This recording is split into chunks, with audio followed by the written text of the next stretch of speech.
Hello, hello, hello. Welcome back, everyone, to our 23rd, I think it's 23rd episode, Yeah. which, by the way, it's pretty crazy. We've only done 23 of these, and yet it feels like 123. It doesn't, it feels like we've been doing it for so long, and there's only 23 weeks of episodes. Yeah.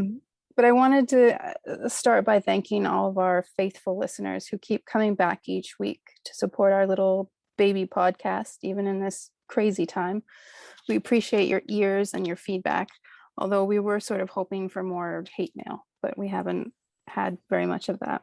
We keep dropping hints. Yeah, I'm hoping, but mostly it's just love, which is also nice. Yeah. I also wanted to tell you, Cece, how much I appreciate you, and I think of you on the daily. I think Gross. about, I know, but I think about how lucky I am to have you in my life, especially right now when things are so uncertain and scary. And okay, while your best friends might look at a beautiful sunset or a perfectly frosted donut and think of you, I do not. I think of you in an entirely different set of occasions, as a worst friend will. I think of you every time I sit my big ass on the toilet seat, and every time I see a dog hunched over with a turd hanging out of its ass. And of course, every time I see anything remotely owl-like. Um, and a special one is every time I lean deep into a butterfly stretch. Um, the butterfly stretch specifically makes me laugh because I know just how much horror you'll feel and how much you hate me when I would later tell you that when I was in such a position after a sweaty workout, my undercarriage smelled exactly like either leek and potato soup with those chicken and a biscuit crackers on the side or cream of tomato with grilled cheese. Sammy's, which is probably why I get so damned hungry after workout. But I knew that you would hate me after telling you that. But those are the times when I think of you, and it's relentless. It always happens. So Don't just so you know. don't ever say undercarriage to me again. Okay, but I digress. This episode is all about make believe and using our imaginations to create a tale for all of you, which will either bore the shit out of you and until you fall into a divine sleep or terrify you into insomnia. So I'm afraid there are no other options as either There's one of no in them. between. No. So yeah, so grab your wine and weed and kick back and let us tell you a tale. Man, okay. Whew, I feel like the pressure's on now. Um, Just think about all of those horrible things I said to you and just funnel that into a creative. And yeah, I'm really glad your parents couldn't hear me talking about what my vagina smells like after a workout. well, they'll hear it eventually. I really hope you're not having soup and sandwiches tonight. I won't be. I probably won't be eating at all after this. Ever. I just want to emphasize that it's uncanny how much it smells like food. It makes me so hungry. It's just like it smells like a delicious meal is being cooked on the stove. And I guess my vagina is the stove, I guess. Anyways, What is that a metaphor? Or it's just disgusting? it's just beautiful. Yeah, I guess disgusting is harsh. It's disgusting. Come on. It's upsetting. It's upset. And that's why I told you. Yeah. Anyways, Yeah. It's not so much that like what it smells like, it's the fact that it reminds you of me. and it That's always will. that's upsetting. Yeah. But we're getting in the way of a beautiful tale. Yeah. So Much more beautiful than the tale that Didi was born with. yeah, well, we don't talk about that. No, right. Whoops. Oh, yeah. Never mind. Mm-mm. So The slick poo tail. The tail. The everyone tail. everyone born in Slick Poo has at least a small tail. Yeah, it's the water. I really hope that's not true. I hope so too. But let's get out of reality and let's Slip dive in, into slip something into more this. magical. Yeah, yeah, Yep. slip into something more magical. Wow. Okay. So I think I'm woefully unprepared because all I have right now is coconut water. It's okay. This is off the cuff. This is total, radio improv or something. We don't have Good. any notes. Good. And they're not usually intoxicated, or they are. Well, I don't know. I'm getting there. I have my bottle here. Okay. This is probably going to be a shit show, but it's just for fun. And I mean, it's all just for fun. So, Right. yeah. Guess we'll say the magic words. Bitch, tell me a story. And here is how we're going to begin. I found some story starters. And I think this is the most compelling one. So here we go. When I flipped on the radio that night, I couldn't believe the voice I heard coming through the speakers. It was, Oh, pass. yeah. Oh, do I have to say the word pass? I guess we didn't set this up well, but I didn't. I asked you before we started if there's anything I needed to know. how about God, you just you set me how up. about how about you just say deeds? Because Okay. I have my eyes closed here and I'm getting into the mood here. So Okay. Okay. Okay. Let's start over again. When I flipped on the radio that night, I couldn't believe the voice I heard coming through the speakers. Deeds.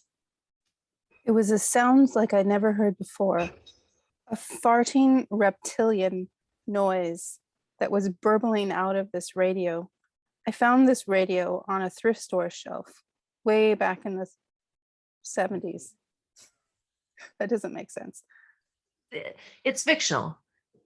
You could be that young. I wasn't even on Earth when I found it. Cease. You bitch. It's true. I wasn't on Earth. I was on Uranus. And I know what that sounds like. But actually, it was a lot more like this. Deeds. Uranus wasn't actually a planet. It was what I called my girlfriend's ass. And I don't know how that really goes about with my story about how I found this antique radio or why this farty reptilian noise was bubbling up from the depths. But there it came, and it was saying something interesting to me this night. Cease. It said, Didi, I've been waiting for you. I have a message. And I was shocked, of course, because how did it know my name? But I had to know, what was this message? Deeds. What I didn't tell you was this tiny antique radio that I had found in the 70s on Uranus, which may or may not have been a planet or my girlfriend's ass, was actually lodged in my girlfriend's ass. And while I pried her cheeks apart listening to this message bubbling up, I was compelled to follow it down this entryway. And so the only way I could go to this radio with this message physically was to walk over to the shelf where I had my potions.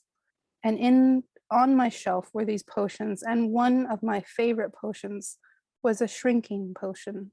And I walked toward it with my hand extended. Cease. Now, as the person who I am, Didi, a co-host of a podcast, I had previously used this shrinking potion so that I could get really small and crawl under the door to the men's locker room at the local fitness center and get right underneath their towels and just get the perfect view, which is really what makes me, Didi, so happy. It's what I live for. This time it was a little different. I was using my shrinking potion for something a little bit less creepy.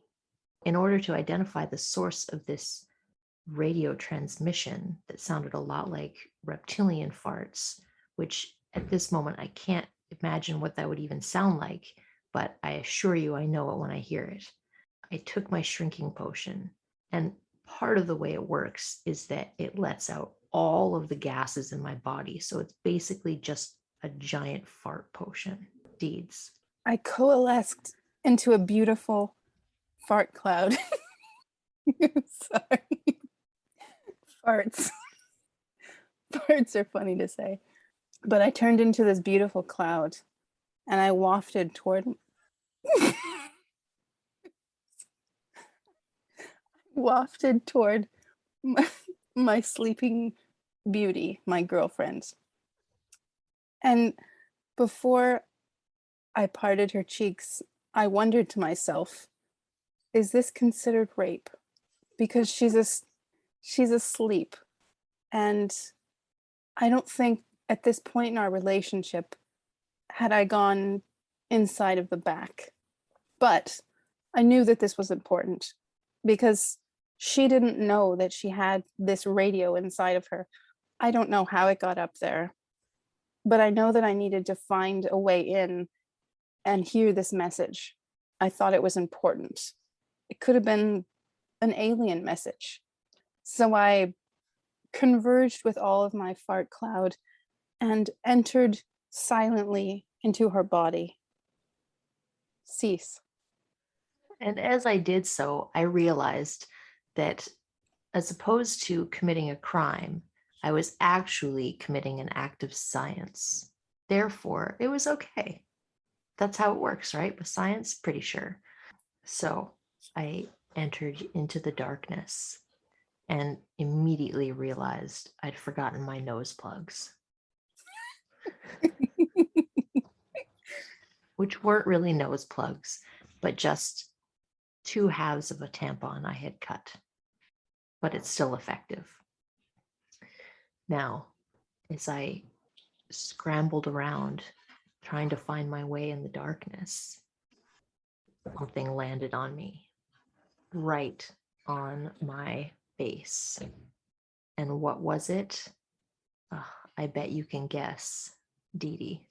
Yes, I bet you can guess that my spell, my potion that I had drunk, that had turned me into a fart cloud, had now solidified me back into human, which is why I had ears again and a nose plug again and things falling on my face. And what was it that was falling on my face, you say? I couldn't really make it out. So I used this special tiny gem in my pocket that I kept there, that, like my potions, was something I had made. I am a scientist, after all. And it it was sort of like the light of Elendil. When you're in a dark place, it shines brightly. So I took it out and it shone brightly. And I saw what hit me in the face. And it was a piece of yellowy brown. Sorry. It was a piece of yellowy brown material. And I realized it was a piece of corn. Cease. In that moment, I thought to myself, I'm not the first person who's been here. Someone else has been here and they forgot their snack. As I realized this, I began to wonder, could they be the source of this small radio? Yes, yes, I believe they must have been the source. So I continued on further with my newly solidified face and ears and nose and other body parts. And I went deeper, deeper into the darkness. And as I did, the radio sounds got louder, and I began to be able to make out not just the voice, but what it was saying. And you'll never believe who it was and what they were saying to me. Also, on a separate note, I realized many years later that actually my girlfriend was just an old man with long hair. but I'd only ever seen him from behind, so I had no way of knowing. And his penis was so tiny that it was basically the size of a clit. Didi. Upon realizing this later, I was shocked because I had thought that I was a lesbian, but I was actually a woman dating a man with long hair and a tiny penis that was so tiny it resembled a clit, and I'd been fooled. But that's in the future, and this is now. And as I rounded the corner and I found this radio blasting this alien lizard like noise, I realized it was someone. It was someone very important. And it wasn't actually a radio. It was a cage, and they were trapped there. And I realized that this person that I had loved, that I was in their body without their consent for scientific reasons, that they had been trapping people in their asshole for years. Because this wasn't the only cage in their asshole. I looked around, I held the little gemstone that I brought that was so bright, and I glared it around, and there were many cages, some of which were filled with dead, tiny dead humans, skeletons. But this one was still alive. And I thought if only I could help it get out, I could save him, because this human is very well known. I think that you'd agree that you'd want me to save him. Cease. Yes. Even if I were only saving him for the sake of telling this story later. The person in the cage, you must be dying to know at this point, was actually very well known. And it was not as surprising as you might think that they ended up there. And this person's name, John Travolta. I know, you're shocked, but not as shocked as you thought you'd be. So as I stood there, staring at an emaciated, caged John Travolta, I knew exactly what I had to do. I reached my hand out, and deeds. As his bony hand was reaching mine, I looked down at his legs, and I was surprised that he was wearing bell bottoms, powder blue bell bottoms. He must have been wearing them when he was trapped here. It made no sense.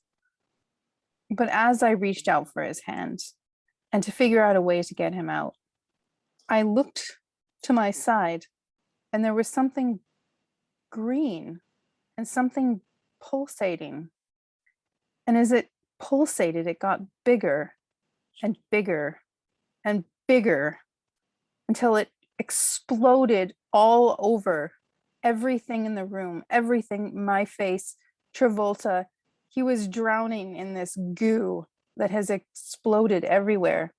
It took me every inch to hold on to this corner of this rectum room as I was being forced into another part of the body. And I could just see Travolta as he drowned in this goo, and I had lost him.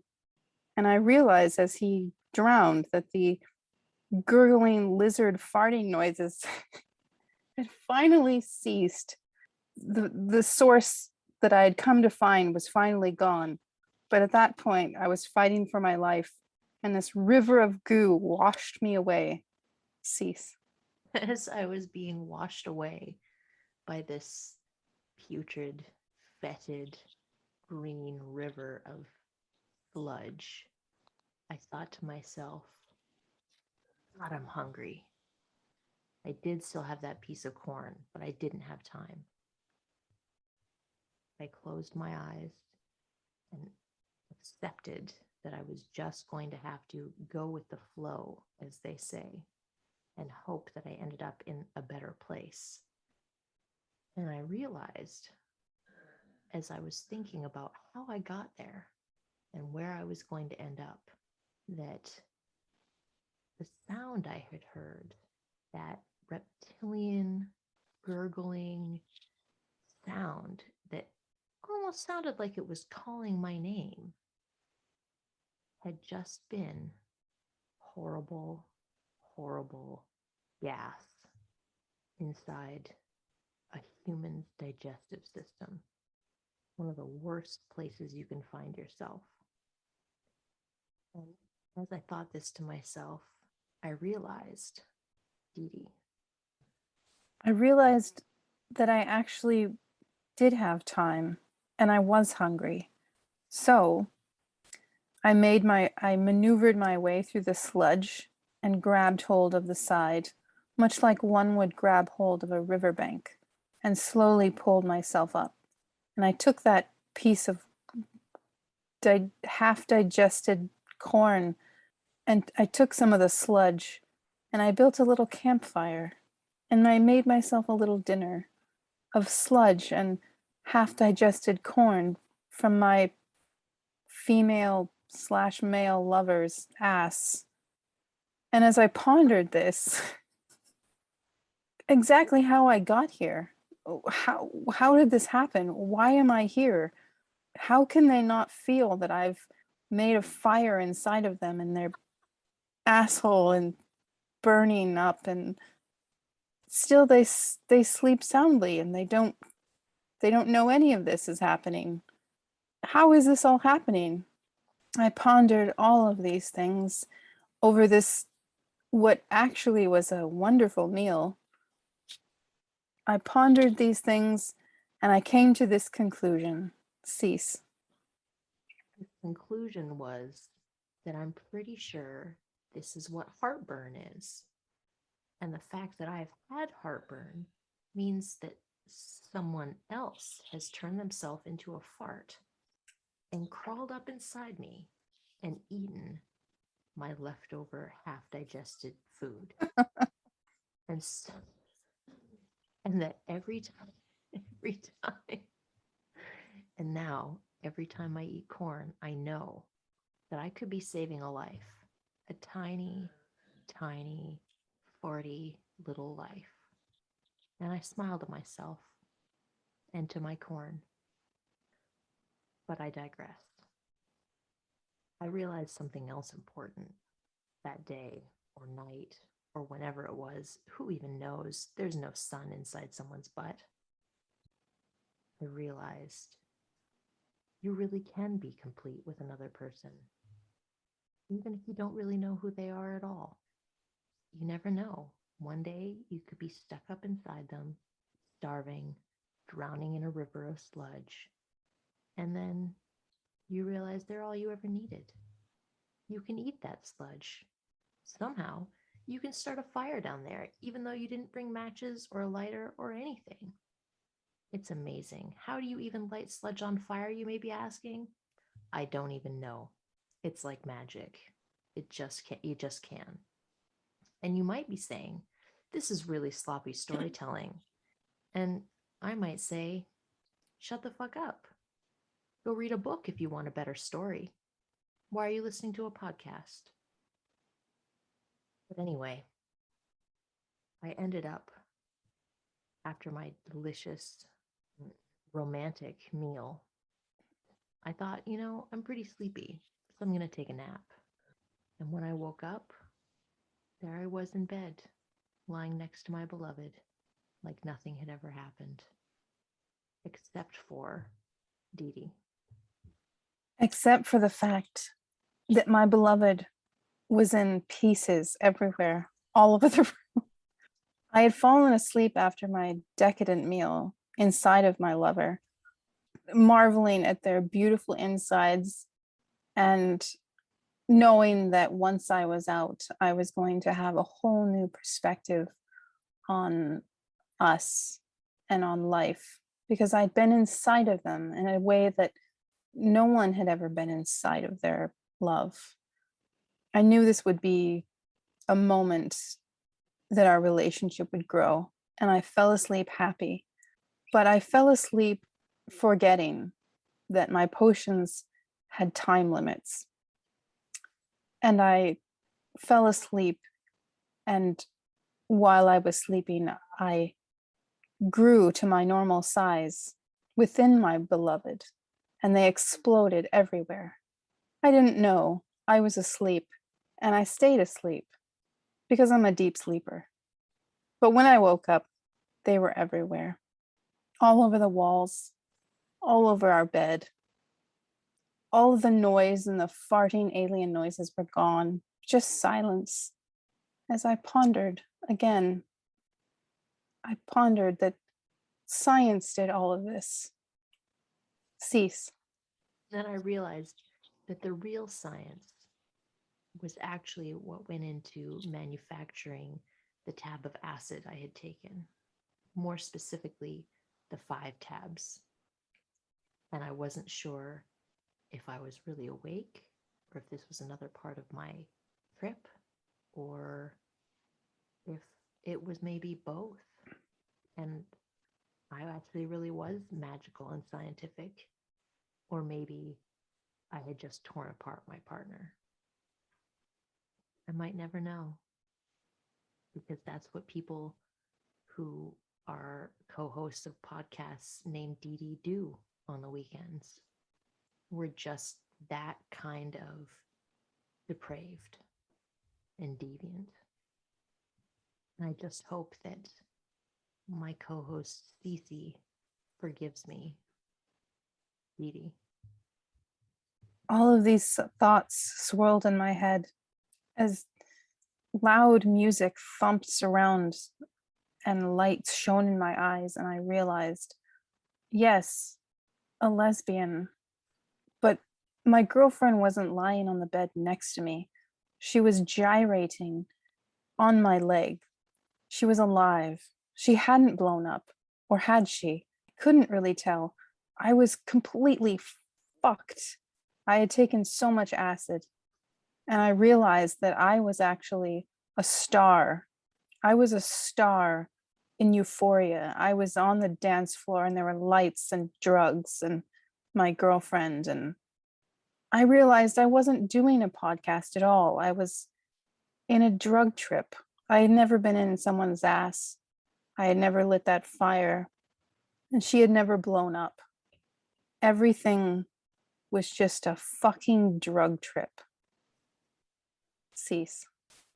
The most horrifying part of that drug trip was that I truly believed that I was the host of a podcast. And I shudder every time I think about that. What a horrible fate for a person. God, what has this world come to? The end. And now, before we leave you, we're going to bring back our friend Bobby, and Bobby's going to tell you a few dad jokes. But I did want to tell you, Cece, I have noticed something about what's in trend these days. I don't know if you've noticed, but there's a friend daddy trend that's really hitting hard. You hear it in lyrics all the time. You hear it in references. There's TikTok videos. There's such a and I find it really weird because of this whole Me Too thing about how, older men shouldn't fuck around. But young girl, there's this whole, your daddy ain't safe with me sort of thing. And if you don't believe me, you got to dig into the music and the lyrics and the videos, the memes.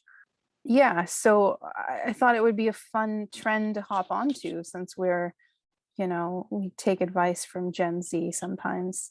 So, Cease, your daddy ain't safe. Wow. Your daddy's now a zaddy. And Wow. yeah. Wow. Maybe this trend will die because the 40-year-olds are jumping on and Yeah, let's hope. yeah. Let's So hope. speaking of daddies and zaddies, and the difference being that a zaddy is well dressed and trendy and whatever. But we have Bobby here, and Bobby's going to give us some dad jokes. I know you all love dad jokes too, Some Zad and jokes. some Zad jokes because he's fucking trendy. Yeah, so hope you enjoy them, and I guess we'll talk to you guys in a week or so. Right, or not, because that story was pretty horrifying. It was. on It, so many levels. you know what it did? It made me really, really want some cornbread. And like, just, anyways, it was ridiculous, but that's the point. Yeah, it doesn't have to make sense, and it doesn't have to be good. No. It And if, should be good. and if It someone, doesn't have to be. if someone actually hears this and thinks, I would like you guys to do this again, we're not going to do it again. There's something wrong with you. Yeah, we're not going to do it again. But if you message us on Instagram and say, but I really want another one, then we'll consider it. Yeah. So Yeah, but you have to give us the sentence starter, like the yeah, prompt. You have to give us the prompt. you have to beg. And yeah, and you have to beg. Like, be gross about it. Yeah. Like, debase yourself. Yeah, you have to really want that asshole tail. Yeah, like, we want you to regret it. Well, I mean, Yeah. you will, because you're going to hear another story and you'll regret it then, but we want you to regret it even before then. Yeah, I think there are regrets now. I regret this. I regret the whole thing. I regret asking you to start a podcast with me. I know. And each week because of this. And each week you tell me, we don't have to do this week. And I'm like, yeah, but we have a couple like diehard fans that need us. So I keep pushing you to do it now. It's your fault. So if this dies, if we stop doing this, it's all Cece's fault. Or it's all her, like it's all, to spin it in a positive way, because people probably want us to stop what we're doing. She's the hero. She's both the hero and also the enemy, Protagonist and the yeah, antagonist. with whatever route that you go in the way that you see all of this happening. That didn't make any sense, but No, it doesn't matter because I don't have to make sense now because this is over. And this is as good a time as any to remind you that we will be back next week with another episode, and we are very, very sorry. I thought you were going to say this is a good time to remind you to go to an AA meeting. I go to one every day, but it's with myself.